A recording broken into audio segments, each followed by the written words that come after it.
You know exactly what you need to do. The list is in your head right now. You know that if you just did those things consistently, ruthlessly, and without hesitation, your life would be unrecognizable in 6 months. You would be wealthier, stronger, respected, and finally at peace, but you don't do them. Instead, you stare at the ceiling, you scroll, you negotiate with yourself, you say, I'll start in 5 minutes. But 5 minutes turns into an hour, and an hour turns into another wasted day. And then the guilt sets in, that heavy, cold weight in your chest that tells you you are wasting your potential. You think you are lazy, you think you lack discipline, but that is a lie. You are not lazy, you are biologically trapped. Your brain is not designed for greatness.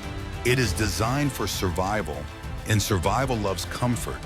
Survival loves the path of least resistance. Your own mind is sabotaging you, drugging you with cheap dopamine to keep you safe, soft, and stagnant. But what if I told you that you could hack the hardware? What if there was a way to bypass the negotiation entirely?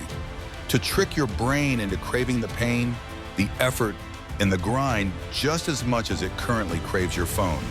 It's called the override method, and once you learn it, you will never have to rely on motivation again. Most people live their entire lives as slaves to a 3-pound lump of tissue that hasn't evolved in 10,000 years. Understand this, your brain is not your friend, it is a survival machine. Its primary directive is energy conservation. To your primitive brain, hard work looks like a threat. It looks like unnecessary caloric expenditure. It looks like danger.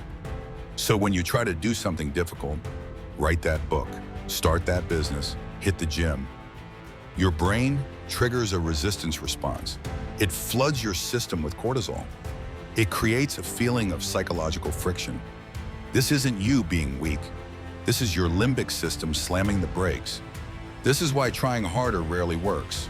You are fighting millions of years of evolution with a fleeting emotion called willpower. It's a losing battle. The modern world has weaponized this against you. We live in an era of engineered comfort. Everything is designed to be frictionless. Food is delivered. Entertainment is instant. Validation is one click away. We are drowning in a sea of unearned dopamine. Your brain has been trained to expect reward without effort. You have become neurologically soft. When you face a task that requires sustained focus and no immediate reward, your brain panics. It screams for the pacifier. It screams for the phone. This is the state of the modern human, sedated, distracted, a consumer of life rather than a creator of it. But there is a flaw in the system, a backdoor. Neuroscience calls it neuroplasticity, but that word is too sterile for what we are about to do. We are talking about psychological alchemy. We are talking about rewriting the code of your impulse control. The override method isn't about fighting the resistance. It's about reversing the polarity. It's about teaching your brain that the pain of effort is actually the signal for safety and that comfort is the threat. Because the truth is, comfort is the threat. Comfort is the slow death of the soul. If you are watching this, you feel it. You feel the itch of mediocrity crawling on your skin. You know that if you don't change, you will die full of regret. So how do we flip the switch? How do we make the brain crave the fire? We have to go dark. You cannot crave hard things if you are stuffed full of cheap pleasure. Imagine a man who eats cake for breakfast, lunch, and dinner. If you offer him a raw apple, he will be disgusted. It's not sweet enough. It's too crunchy. It's hard to eat compared to the cake. Your brain is that man, and the internet is the cake. Before you can use the override method, you must restore your baseline. You have to reset your sensitivity. This is the part nobody wants to hear, but it is the prerequisite for power. You need to embrace boredom. Boredom is not a defect, it is a biological signal that you should be doing something. In the past, boredom drove us to hunt, to build, to explore.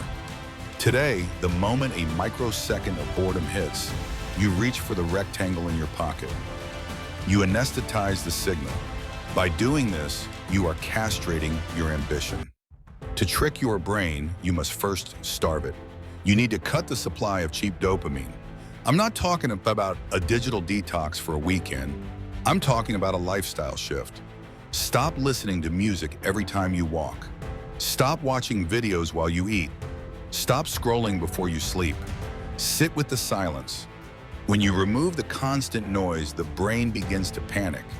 It craves stimulation. And if you refuse to give it the cheap stuff, if you refuse the phone, the porn, the junk food, eventually the brain will get desperate. It will become so hungry for stimulation that even hard work becomes appealing. This is the secret of the greats. They are not naturally more disciplined than you. They just don't have better options. They structure their lives so that the only path forward is the work. When you are starving, a raw apple tastes like heaven. When you are dopamine deprived, writing an essay feels like a thrill.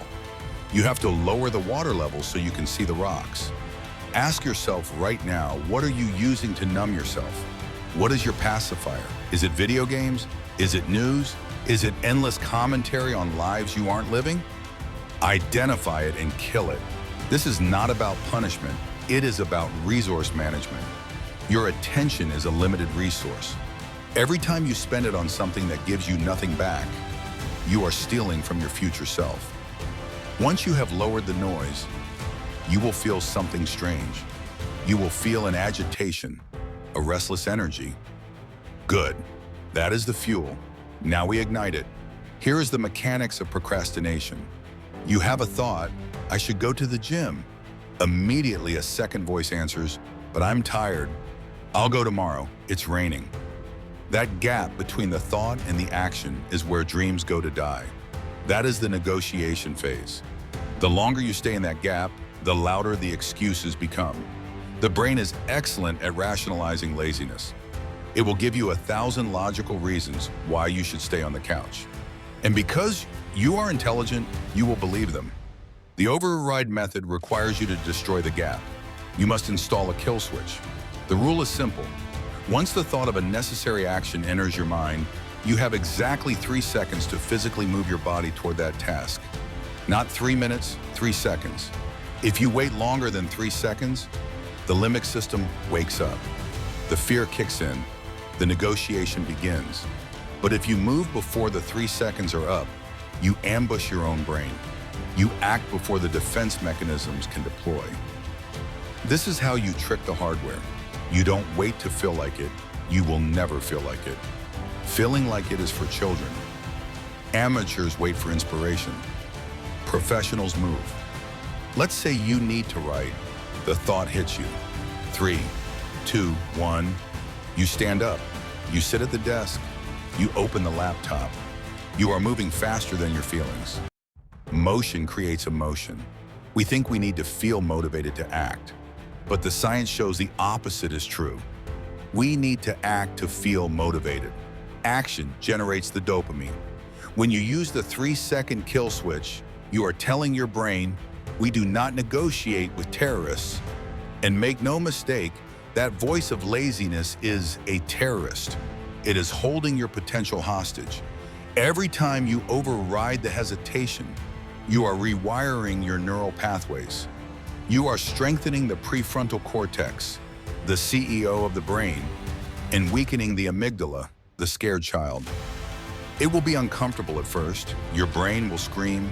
It will say, wait, we haven't checked email yet. Ignore it. Move. This is how you build a reputation with yourself. Self-confidence comes from keeping promises to yourself. Every time you count down and move, you are proving that you are in charge. You are proving that you are the driver, not the passenger. Now we go deeper. We move from behavior to philosophy. Why do you avoid hard things? Because they are painful. They are boring. They are stressful. But what if pain wasn't a signal to stop? What if pain was the signal that you are doing it right?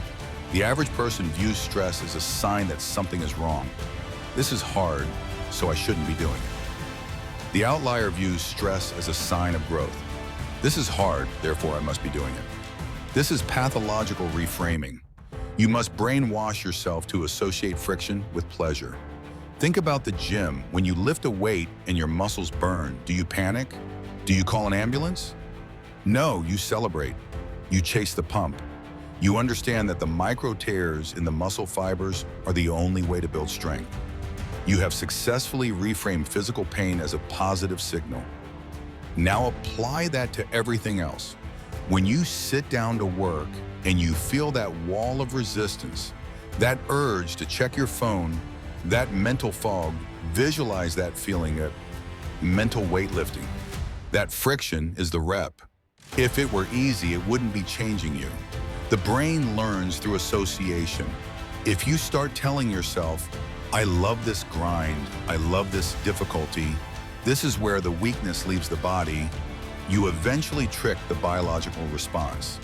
David Goggins calls this callousing the mind. Carl Jung called it integrating the shadow. You are taking the thing you fear and making it your home. When you find yourself doing something difficult, say this out loud. This is what separates me. Because it is. Look around. Look at the masses. They are soft. They are easily broken. They cannot sit still for 10 minutes. They cannot read a book without checking a notification. They crumble at the first sign of adversity. By simply enduring the friction, you are entering the top 1% of humanity. The pain is the gatekeeper. It keeps the pretenders out. If the path to greatness was easy, everyone would walk it. It is the difficulty that gives the prize its value. So when the pain hits, don't run, lean in, smile at it, but treat it like an old friend who has come to test your resolve. And is that all you got? This shift in perspective is the override. You stop looking for the easy way out and start looking for the steepest way up, because you know that the view is better from the summit, and the only way to the summit is through the struggle. Habits are powerful, but identity is supreme. You will never consistently do hard things if you view yourself as a lazy person trying to be productive. That is a conflict. Your identity will always win. If you believe you are lazy, you will sabotage your own success just to prove yourself right. To trick your brain permanently, you must kill your old self. You need to adopt a new archetype. You are not a person trying to work. You are a machine. You are an operator. You are a builder. Stop using the language of the victim. I'm trying. I'm struggling. It's hard for me. Delete these phrases from your vocabulary. Replace them with the language of the sovereign. I require. I execute. I am. When you wake up, you don't ask yourself what you want to do. It doesn't matter what you want. It matters what is required. Does a soldier ask if he feels like going to war? No. He has orders. Does an athlete ask if he feels like training? No. He has a schedule. You must treat your life with the same level of professional detachment. You are the commander and the soldier. The commander sets the plan. The soldier executes it. The soldier is not allowed to have an opinion on the commander's orders. This detachment is liberating. It removes the emotional weight of decision-making. You don't have to decide to work out. The decision was already made by the commander version of you last night. You just execute. This is the state of flow that elite performers talk about. It is the absence of self-consciousness. It is the absence of doubt. It is pure action. To anchor this identity, use totems. Use uniforms. When you sit at your desk, wear a specific pair of headphones. When those headphones are on, you are the machine. You do not browse. You do not chat. You work. When you go to the gym, wear the same hoodie. That is your armor. Condition your brain to switch modes based on your environment. You are creating a Pavlovian response to your own life. You are training yourself like a dog. And I mean that with zero disrespect. The animal part of your brain is a bone. It needs commands. It needs structure. It needs to know who the master is. Be the master. We talked about starving the brain of cheap dopamine. Now let's talk about the good stuff. The dopamine you get from scrolling TikTok is hollow. It fades in seconds and leaves you feeling empty and anxious. But the dopamine you get from finishing a difficult task, that is distinct. That is serotonin. That is pride. That is a deep, resonant satisfaction that settles in your bones. The override method isn't about living a joyless life. It's about trading cheap pleasure for deep satisfaction. You have to learn to crave the after. When you are staring at a cold shower or a blank page or a heavy barbell, don't focus on the act. Focus on how you will feel 10 minutes after it is done. Visualize the walk back to the car after a brutal workout. You feel light, you feel powerful, you feel like you conquered something. Visualize the closing of the laptop after 4 hours of deep work. You feel justified in your rest. That feeling is better than any drug. It is the feeling of competence. Your brain can be trained to chase that feeling. This is the payoff loop trigger. The hard thing appears, override, 3-second kill switch, action, lean into the friction, rewarded, and the deep peace of completion. If you repeat this loop enough times, the brain starts to connect the hard thing with the deep peace. Eventually, you will start to feel anxious when you aren't doing hard things. You will feel off balance when you take a day off. People will call you obsessed. They will call you a workaholic. They won't understand. They will think you are punishing yourself. They don't realize that you are the only one who is actually having fun. Because there is no fun in mediocrity. There is no joy in wasted potential. There is only a low-level hum of misery. True joy is the byproduct of effort. Which one do you want to be? The brain wants the left side because it's safe. The soul wants the right side because it's meaningful. The override method is simply the tool you use to let the soul win. Let's go to the darkest corner of this room. Why does this actually matter? Why not just live a comfortable, easy life? Why not just be average? Because you know deep down that you are capable of monsters. Jordan Peterson and Carl Jung talk about the necessity of danger. A harmless man is not a good man. A harmless man is just weak. A good man is a dangerous man who has his power under control. Doing hard things makes you dangerous. It gives you capacity. It gives you agency. When you override your brain, you are proving that you are not a slave to your impulses. If you cannot control what you eat, you are a slave. If you cannot control where your attention goes, you are a slave. If you cannot make yourself do what you say you will do, you are a slave. And slaves are not happy. The ultimate goal of the override method is sovereignty.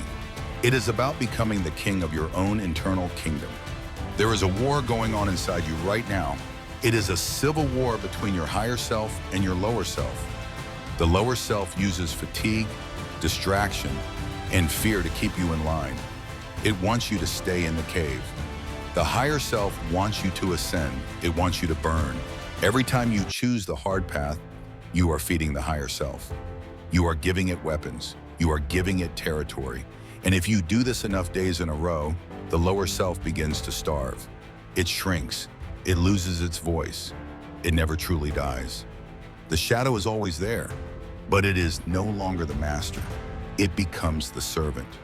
Imagine the version of you that exists 5 years from now. If you apply this method every single day, imagine the skills that person has. The physique, the bank account, the calmness, the authority. That person is waiting for you to stop negotiating. That person is screaming at you to count down. 3, 2, 1.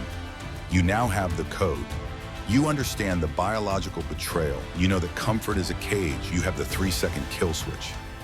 You know how to reframe pain as power. But knowledge is not power. Knowledge is potential.